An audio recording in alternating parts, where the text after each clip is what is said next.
15 years earlier, Harold's influence begins spreading across the world, as civilians everywhere praise the giant marines he commands, calling them reliable and effective. In various regions, people admire how Elbaf cedar and Elbaf seafood have become valuable trade goods thanks to Harold's efforts opening new routes. Merchants and townsfolk celebrate the booming demand, eager for more shipments to arrive. Back in the New World, the giants of Elbaf, including Prince Loki, discuss their growing connections with allied nations and dream of a future where they can freely travel using sightseeing ships once Elbaf officially becomes a member nation. As crowds cheer his name, Harold stands proudly at the center of this rising era. Harold continues addressing the giants of Elbaf, encouraging them to embrace the wider world and build a culture of mutual respect with the many races that exist beyond their island. His words excite the crowd, who cheer at the idea of learning, traveling, and forming new friendships. At the Walrus School, Ida expresses her hopes for the future, and Harold assures her he will make those dreams real. The people celebrate the brighter path ahead, eager to move beyond their old warrior traditions. Watching the thriving village from a distance, Jaguar D. Saul shares a quiet moment with another giant, reflecting that stronger children are better than sharper weapons, and the peaceful progress unfolding is thanks to him. Reflecting on Elbaf's transformation, Harold admits to Jaguar D. Saul that he no longer believes military strength alone defines a great nation. Saul asks if Harold fears losing something by abandoning their old warrior ways, but Harold quietly explains that meeting Ida changed everything for him. Standing before her grave, he remembers her as the greatest blessing of his life, the one who taught him a new path. Later, as Harold visits a recovering villager, they express how much Elbaf has improved under his influence, recalling how chaotic and frightening the island once was. Their gratitude is clear, as the scene closes with someone calling out gently to Harold. Harold proudly tells Ida that the old warrior traditions and harmful customs of Elbaf will be cast aside, replaced by a future where children can study and live peacefully. Ida smiles, amazed at how different the country feels now. When Harold jokes about the culture holding them back from marrying, Ida reminds him that he should still cherish his heritage, even if she enjoys the pride that comes with being a warrior. Their playful conversation continues as she teases him about Loki, noting how Harold has always seen him as Hadruddin's little brother. Harold laughs at the thought, while Ida gently coughs and reminds him he once said he wanted her to be his legal wife. Ida reassures Harold, telling him he has become everyone's king, and that her support for him has kept her heart full all this time. Harold responds with renewed hope, imagining a future where Elbaf is connected to the entire world and their people can travel freely, just like in the old days. He promises Ida that the moment is close, and once it arrives, they can explore the world together. Ida beams with excitement, saying she's looking forward to it, her smile full of warmth as Harold gently reaches for her hand. Snow begins to fall across Elbaf as the giants gather outside, their expressions heavy with grief. Inside the house, Harold breaks down beside Ida's lifeless body, unable to hold back his tears as Loki and Hadruddin silently watch. The scene cuts to a prison cell, where Harold, now broken by loss, sits behind the bars with his head lowered, the weight of Ida's death crushing him. Memories of her warmth fade into the cold reality around him, and the falling snow reflects the emptiness that has settled over his world. 14 years earlier in IMU'S, the officials report that Shanks has gone missing, noting that if he had completed his final mission, he would have been formally knighted. Since that opportunity is now lost, the role is offered to Harold, who appears before the council. Determined to secure Elbaf's membership status, Harold accepts the honor of becoming one of the god's knights. The elders acknowledge his long efforts, praising him as a king who brought remarkable change to Elbaf, and inform him that the Great One has chosen to place trust in him. As the discussion continues in IMU'S, the Gorosei explain that once Elbaf officially joins the world government, they expect a younger and more virtuous ruler to inherit the throne.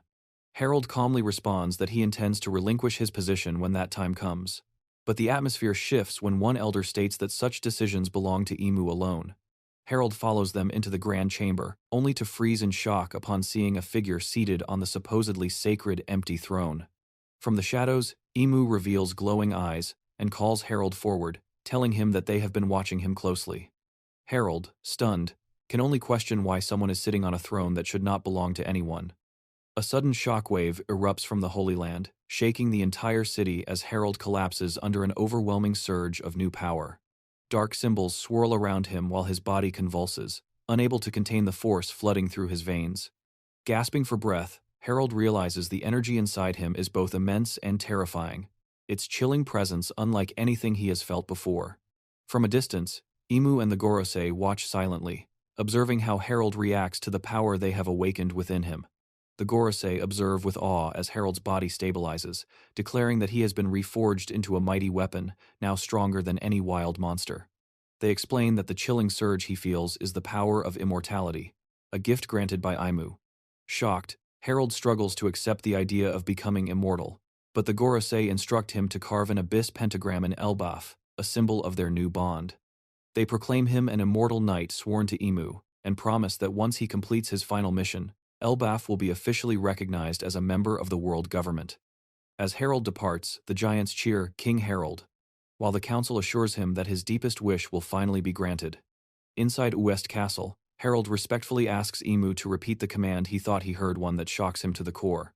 Imu demands that Elbaf mobilize its entire population and form a grand army of warriors to serve the world government.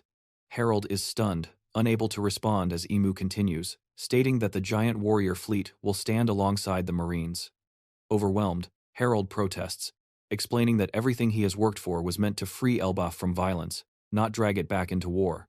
Outside the chamber, confused giants wonder who their king is speaking to, unaware that Harold is facing an unseen ruler whose words threaten everything he has tried to build.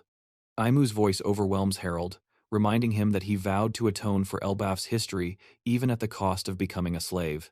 Dark eyes swirl around him as Imu declares that he cannot disobey and must bear the weight of that history under their command.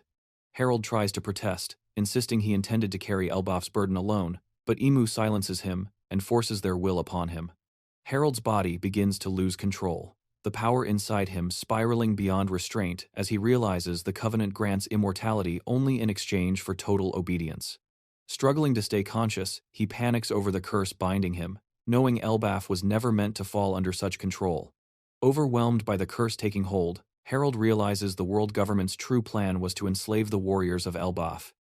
Desperate to keep himself from harming anyone, he calls for the guards and orders them to chain him to a pillar.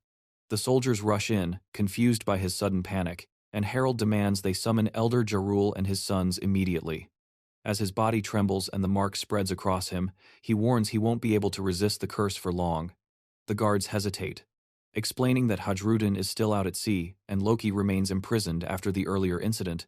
But Harold insists none of that matters now and begs them to restrain him before he loses control completely. Deep within the jail known as the Realm of the Dead, Loki is abruptly released and ordered to rush to IMU'S castle because the king urgently needs him. Meanwhile, at Jarul's home, the elder is startled by the sudden call to gather, sensing something terrible has happened. The narration returns the story to its beginning, revealing that this moment marks the infamous castle massacre, the tragedy in which Elbaf's most beloved ruler, Harold the Benevolent, lost his life. As his portrait hangs silently in the aftermath, history converges on the day everything fell apart.